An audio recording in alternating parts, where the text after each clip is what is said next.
సమస్యను ఏ రకంగా పరిష్కరించాలి, సకాలంలో వైద్యం ఇవన్నీ ఎట్లా అందించాలి? ఇవన్నీ ఒక ఎత్తు అయితే శివశంకర్ గారు, ఇక్కడ ప్రతి గురువారం ఒక ప్రెస్ కాన్ఫరెన్స్ బెంగళూరు నుంచి రావాలి, ఒక 3 గంటలో 4 గంటలో ప్రెస్ మీట్ పెట్టాలి, భోంచేసి 2ంటికి ఫ్లైట్ ఎక్కి మళ్ళీ బెంగళూరు వెళ్ళిపోవాలి. ఇది జగన్మోహన్ రెడ్డి గారి నిత్యకృత్యం కదా. ఎవ్రీ వారం, నిత్యకృత్యం కాదు వారకృత్యం. సో అలాంటిది రేపు ఆయన వైజాగ్ వస్తున్నారు అని అంటే అక్కడ అనకూడదు, కానీ క్షమించాలి కార్మికుల కుటుంబాలు, అక్కడ శవాలు లేవకపోయి ఉంటే వచ్చేవాడా శివశంకర్ గారు?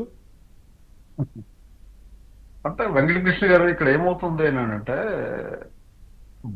ఇప్పుడు అధికార పక్షంలో ఉన్న ప్రతిపక్ష పార్టీలో ఉన్న ఆయన బిహేవియర్ కానీ ఆయన నడవడికి కానీ మారుతుందని ఎక్స్పెక్ట్ చేయడం అన్నది ఈ రాష్ట్ర ప్రజలకు కానీ లేదంటే మన ఎవరైనా రాజకీయ నాయకులకు కానీ అనుకోవడం చాలా తప్పు అని అంటాను నేను. ఎందుకంటే ఆయనే రెండవది ఆయనే రెండవది ఏంటంటే నేను ఇందాక మన డిబేట్ లో మాట్లాడిన వక్తలకితో పాటు ఈ రాష్ట్ర ప్రజానికి నేను ఒకటి తెలియజేస్తున్నానండి. 2 అంశాలు నేను మాట్లాడతానండి. ఎల్జీ పాలిమర్స్ లో 1 crore ఇచ్చాడు ఆయన, చాలా ఏదో పెద్ద చేసినట్టు మనం ప్రచారం కల్పించడం కరెక్ట్ కాదు. ఎల్జీ పాలిమర్స్ లో కొద్ది మందికి చనిపోయిన వాళ్ళకి ₹1 కోటి ఇప్పించారు. అదే నేను అందుకే అన్నాను, కంపెనీ వాళ్ళతో ఇప్పించారు, కంపెనీ నుంచి ఇప్పించారు. అది కూడా అందరికి అందరికి అందలేదు. ప్రైవేట్ కంపెనీ కాబట్టి వాళ్ళ చేతి ఇప్పించారు. ఒకటి నెంబర్ 1. రెండోది మిగతా వాళ్ళందరికీ నష్టపరిహారం కానీ 10,000 గాయపడిన వాళ్ళకి కానీ అండ్ యానిమల్ హస్బెండరీ లాస్ కానీ లేదు అంటే వెజిటేషన్ క్రాప్ లాస్ కానీ దేనికి ఇవ్వలేదు. తరువాత కాంట్రాక్ట్ కార్మికులు 360 మందిని యాక్సిడెంట్ అయినట్టునే రిమూవ్ చేసి పారేశారు. వాళ్ళ కాంపెన్సేషన్ కూడా ఏమీ ఇవ్వలేదు. ఈ యాక్సిడెంట్ నష్టపరిహారం ఇవ్వలేదు. చాలా గ్రామాలలో ఇప్పటికీ ఆరోగ్య సమస్యలు ఎదుర్కొంటున్నారు. ఒక పర్మనెంట్ ఒక హాస్పిటల్ కడతామని అగ్రిమెంట్ లో ఉంది, అది చేయలేదు. వీటన్నిటి మీద నేనే 2 కేసులు వేయించాను అప్పట్లో వాళ్ళ చేత.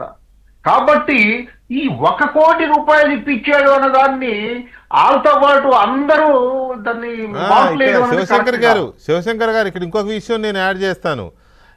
దీని వెనక పెద్ద ఎత్తున ₹100 కోట్ల చేతులు ముడుపులు చేతులు మారాయనే ఆరోపణలు కూడా వచ్చాయి అప్పుడు. అది బ్రహ్మాండంగా వచ్చాయి ఆరోపణలు చాలా. ఒక్క నిమిషం శివశంకర్ గారు, అవును కరెక్ట్ సోషల్ మీడియాలో అన్నారని కేసులు కూడా పెట్టారు. రైట్, యా శివశంకర్ గారు ప్లీజ్ కంటిన్యూ, కంక్లూడ్. ఇది ఎల్జీ పాలిమర్స్ లో ఆయనేమి శిబి చక్రవర్తి కాదు, దదీచి కాదు, ఏమీ కాదు. ఇది ప్రజలు గమనించాలి. ముందు మనం మాట్లాడే నాయకులు అందరం కూడా గమనించాలి. అన్నెసరీ నాకు అర్థం కాదు ఏంటంటే ఆయన్ని గతించిన చరిత్ర ఆయన్ని మనమే మా కూటమి నాయకులే 10 సార్లు స్మరించి ప్రచారం కల్పిస్తుంటారు. నాకేంటో నేను తెలుగుదేశం సీనియర్ నాయకులతో కూడా మాట్లాడాను. ఇంకా ఎందుకంటే అది గతించిన చరిత్ర.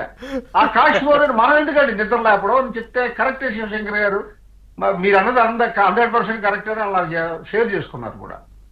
ఇది రెండోది స్టీల్ ప్లాంట్ లో మీరు అన్నట్లు స్టీల్ ప్లాంట్ లో ఆయన ఆడిన నాటకాలన్నీ ఉత్తరాంధ్ర వాసిగా ఈ వైజాగ్ శ్రీకాకుళం వాసిగా నేను చెప్తున్నానండి.